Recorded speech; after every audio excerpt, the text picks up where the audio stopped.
All right, let's take you live now to the United Nations in New York, where Algeria has put forward an Arab-backed resolution demanding an immediate ceasefire in Gaza.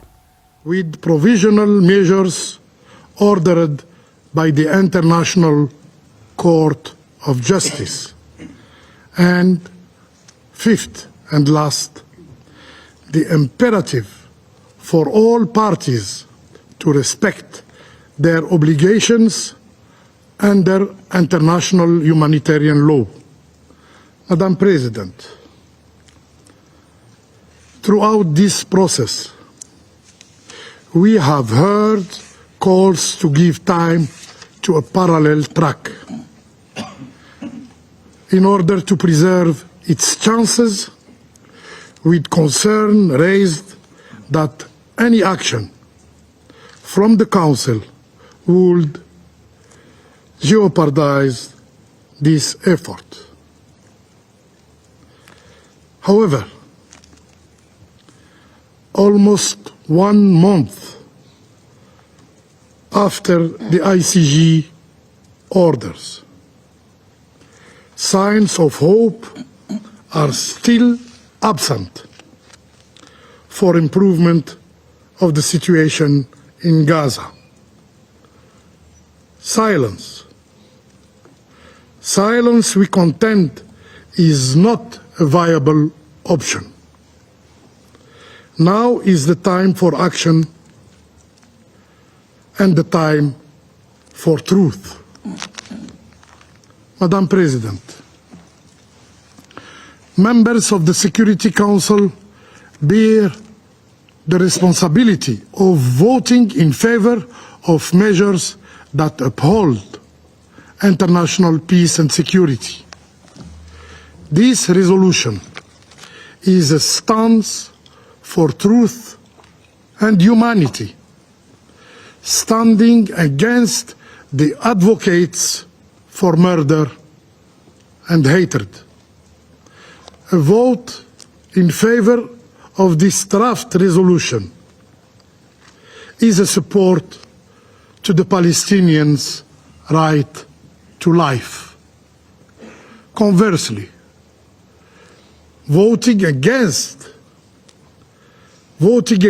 it implies an endorsement of the brutal violence and collective punishment inflicted upon them. A positive vote for the draft brings hope for hundreds of thousands of children to return to school and enjoy their right to education. Conversely, voting against the draft resolution is a vote in favor of annihilating their dream for a better life. A vote in favor of the draft resolution stands in solidarity with the right of Palestinian women, while opposing it means to accept degrading practices that destroy their dignity. Furthermore, supporting the draft resolution means endorsing the Palestinian right to food. Rejecting it constitutes, however, an approval of starvation as mean of war against hundreds of thousands of Palestinians. A vote in favor of the draft is a defense of the right to health, while voting against it is an approval of violation of hospital sanctity and an announced death of those who escaped it in the first place. Madam President, the Council must not merely call for a ceasefire. It must ensure steadfast adherence by all parties. The international community must act swiftly as the value of ceasefire diminishes with each passing moment. We are rapidly approaching a critical juncture where the call to halt the machinery of violence will lose its significance. Today, every Palestinian is a target for death, extermination, and genocide. We should ask ourselves how many innocent lives must be sacrificed before the Council deems it necessary to call for a ceasefire. For us, and I hope for all the security members, I hope for all the Security Council members, Palestinians, Palestinian lives matter. Each one of us decide where to stand in this tragic chapter of history. I thank you. I thank the representative of Algeria for his statement, and I now give the floor to the representative of the United States. That is the UN Security Council there, Amar Bendjama from Algeria, calling on the parties to comply with the obligations under international law and saying that the Council must not only call for a ceasefire but call for a steadfast adherence to the obligations. We're watching that one story, but also another one that is developing at this hour is Brazil at the International Court of Justice.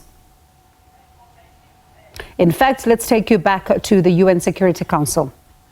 To build towards that future, the United States is working on a hostage deal between Israel and Hamas, along with Egypt and Qatar. This hostage deal would bring an immediate and sustained period of calm to Gaza for at least 6 weeks, and from there, we could take the time to build a more enduring peace. President Biden has had multiple calls in recent days with Prime Minister Netanyahu, as well as the leaders of Egypt and Qatar, to push this deal forward.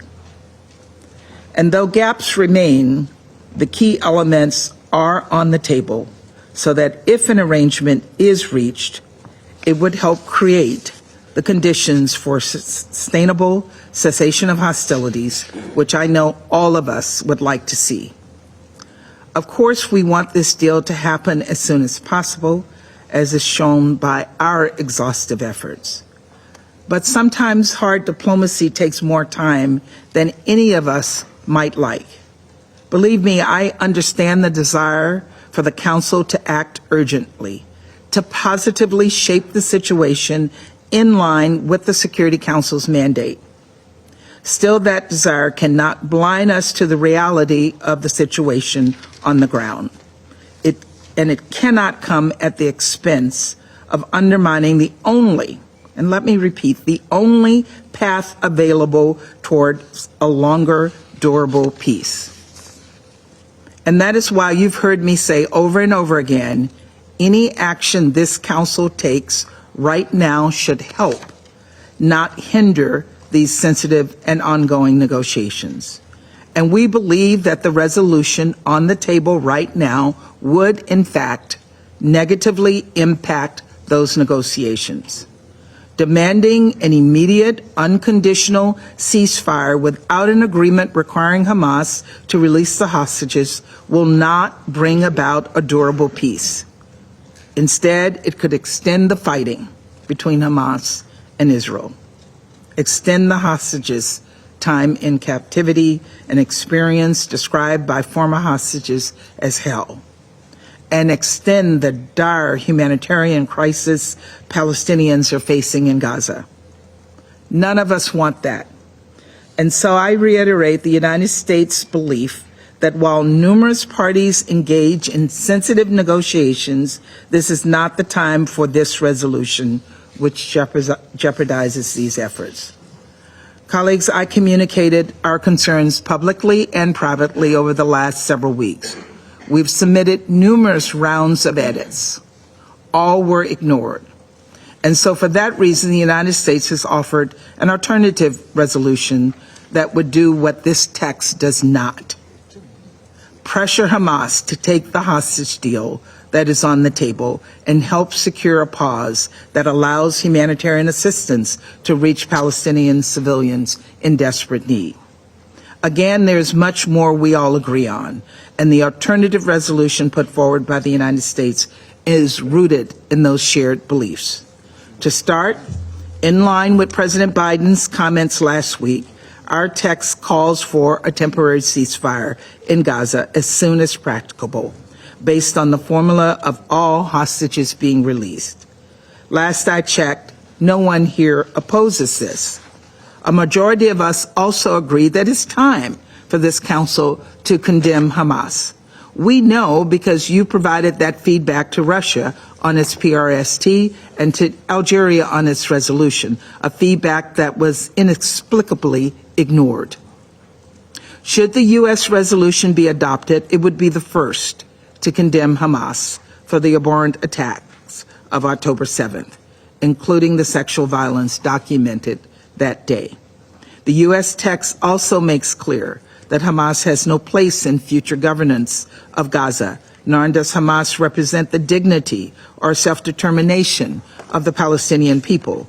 Again, all things I believe we agree on.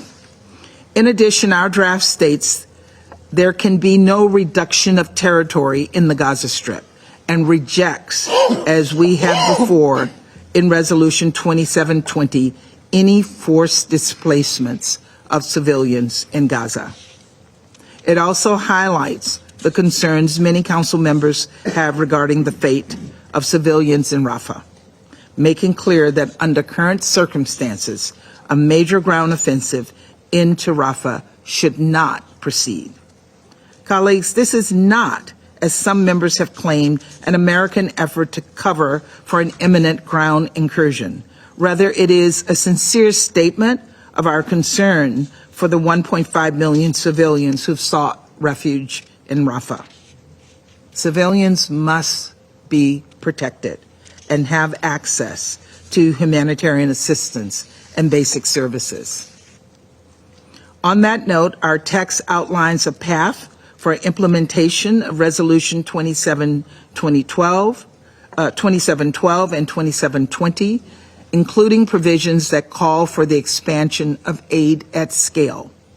It also further clarifies and strengthens the mandate of the Senior Humanitarian and Reconstruction Coordinator for Gaza, Sigrid Kaag, whose plan I know we all support.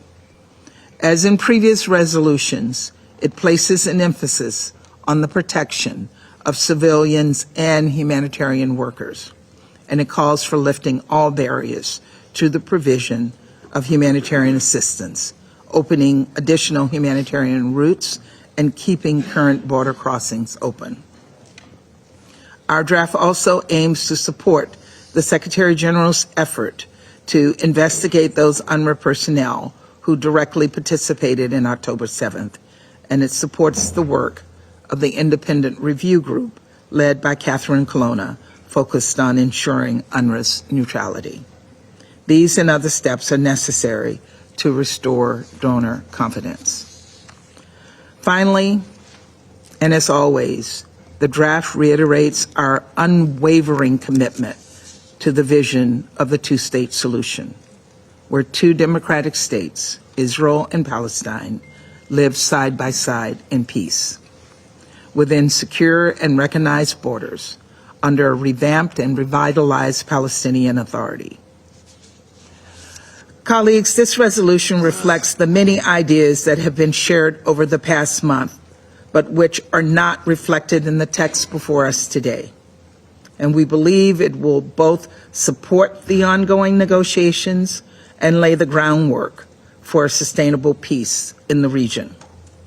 But in addition to getting the what of this text correct, we also know it's critical to get the how and when of it right, too.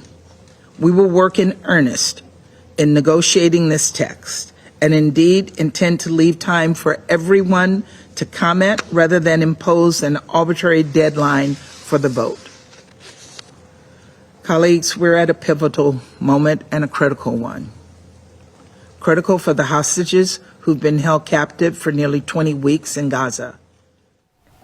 And that is Linda Thomas-Greenfield there representing the United States in the UN Security Council as they're looking at this draft resolution as they now is a fresh call for an immediate ceasefire. And some of what she says is that they cannot deny the urgency of the situation on the ground, but the resolution must not hinder the negotiations. And the US believes that in its current form, the resolution does hinder those negotiations, particularly when it comes to the hostages that are yet to be released. And there must be a call, the US says, for Hamas to then release those hostages